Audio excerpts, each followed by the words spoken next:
Magandang oras mga kababayan, mga kagulin boy. Bagong update sa missing sa Bungero. Kanina lamang ay merong na-recover na naman na 4 na sako. 2 sako dito ay positive na merong laman ng mga buto ng uta o ng tao.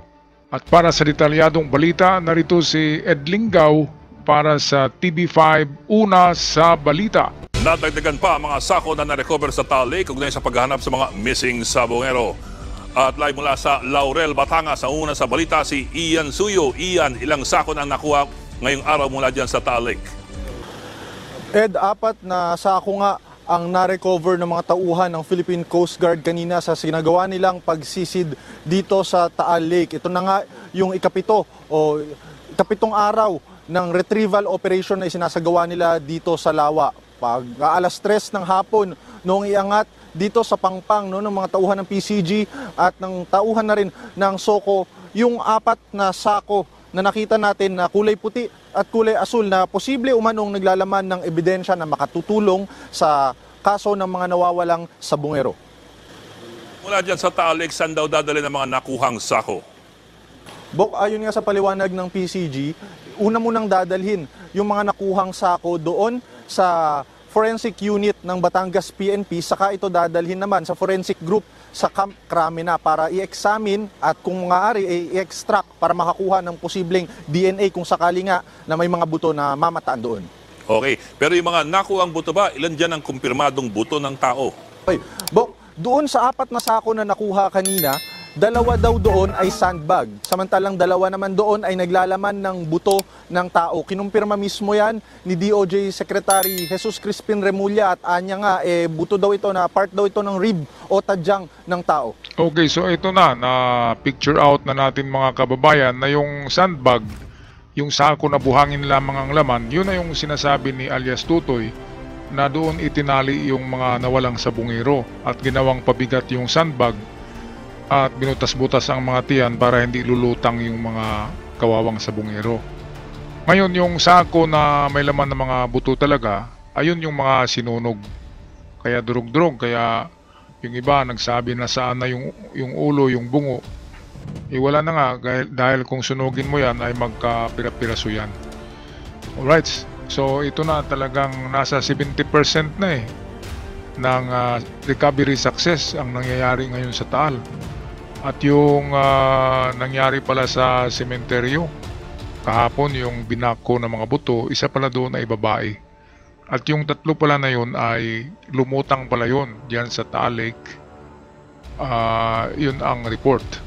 Na yun pala yung mga lumutang na katawan at pinalibing. Inano sa punerarya and then ipinalibing na dahil sa walang nag-claim, kawawa.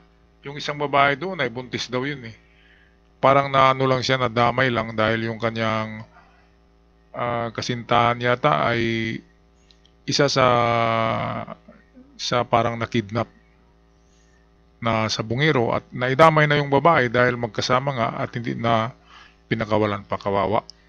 Okay, patuloy tayo sa balita, courtesy ng Una sa Balita, TV5 with Ed Lingaw. So may nahanap na tayo yung remains ulit. This time, in the specific area. In the quadrant, kasi ano yan dinivide by quadrant yan, yung area. In the specific quadrant, pointed out to us as a site where people were being disposed of. Ngayon po sir, human remains? Ribs na. Yung tadyang na. Yung ribs ng tao nakita. Ilang butong hinihinalang mula sa tao ang nahukay. Ayon kasi sa isang sepulturero, may nagpalibing sa kanya ng mga salvage victim na natagpuan sa magkakahiwalay na lugar. 3 o 4 na taon na nakakaraan. Hindi po bababa sa 3 labi ang hinahanap. Live mula sa Laurel, Batangas, nakatutok si Ian Cruz. Ian. Mel Emil, maghapon nga naghukay ang mga otoridad sa tulong ng lokal na pamahalaan ng Laurel sa public cemetery dito at ilang buto nga ang kanilang natuntun sa sementeryo at kabilang sa mga alamin kung konektado ba ang mga nahukay na buto sa mga missing sa Bungero. Gamit ang mini backhoe, hinukay ang isang bahagi ng public cemetery dito sa bayan ng Laurel. Layong makuha ang labi ng 3 tao o higit pa na inilibing sa isang sulok ng sementeryo sa isang simpleng hukay. Mag-aalauna ng hapon, may nakita ng mga buto na hinala ng mga otoridad ay buto ng tao. Ayon kay Justice Secretary Jesus Crispin Remulla, konektado ito sa paghanap sa mga nawawalang sabungero. There were some victims found in 2020 that were just buried by the police because nobody claimed them in the Punin area. We are exhuming them now. We are setting up the DNA bank that we need to set up because precisely of those people who are missing. Ayon sa sepulturero na nakausap natin, 3 bangkay yung nilibing niya sa bahaging ito ng public cemetery dito sa Laurel, Batangas. Ayon sa kanya, hindi magkakasabay yung paglilibing niya dahil magkakahiwalay daw na natagpuan doon sa isang bulbunduking bahagi ng bayang ito yung mga bangkay at yung iba naman ay doon pa sa ibang area at inatasan lamang daw siya na ilibing nga dito sa lugar na ito yung mga bangkay. Yung iba pabundok na yan. Saan pong lugar? Sa mga tamayong yan, mga sa gubat. Mga ilang taon na mula noon nung nilibing ninyo? Sa tansya nyo lang po? Baka humagit ng 3 yun sa mga 4. Ayan, so 3 hanggang 4 ang naalala ng sepulturero. So tamang-tama talaga 4 na taon nangyayari yung mga karumal-dumal na pagkuha o pagdukot ng mga kawawang missing sa bungero. At ang hindi talaga maganda dito ay mayroong 2 minor de edad na nasama.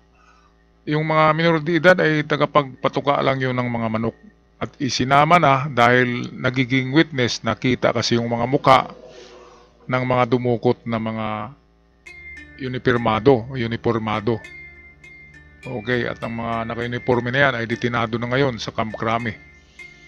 Kaya itong 3 dito, 3 set ng buto ng uta, tao, ay kapag na DNA examine na yan at nag-cross match doon sa mga relatives, bingo na, di ba? Bingo na ang ano na ito, nagiging tapunan pala ang Batangas. Itong Laurel at Lemery ay nagiging tapunan pala. Kung hindi man sa Taal ay doon pala sa mga bulubundukin na parte na mayroong bangin. Grabe, doon inuhulog daw marami. Grabe talaga ang Pilipinas, no? Dapat mayroong CCTV ang bawat yung mga ganyan na mga lugar na may mga itinapon, dapat lagyan ng CCTV para makikita yung mga salarin. Sana ay aksyon ang gobyerno natin sa mga ganyan. Kung saan yung mga lugar na doon palagi may tinatapon, lagyan ng CCTV para matrack yung mga bihikulo na ginamit nitong mga perpetrators na ito.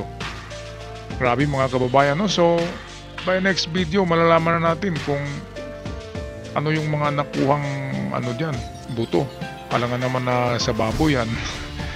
Yung sepulturero nga ang nagsabi na tatlong bangkay ang ibinaon niya dyan. 3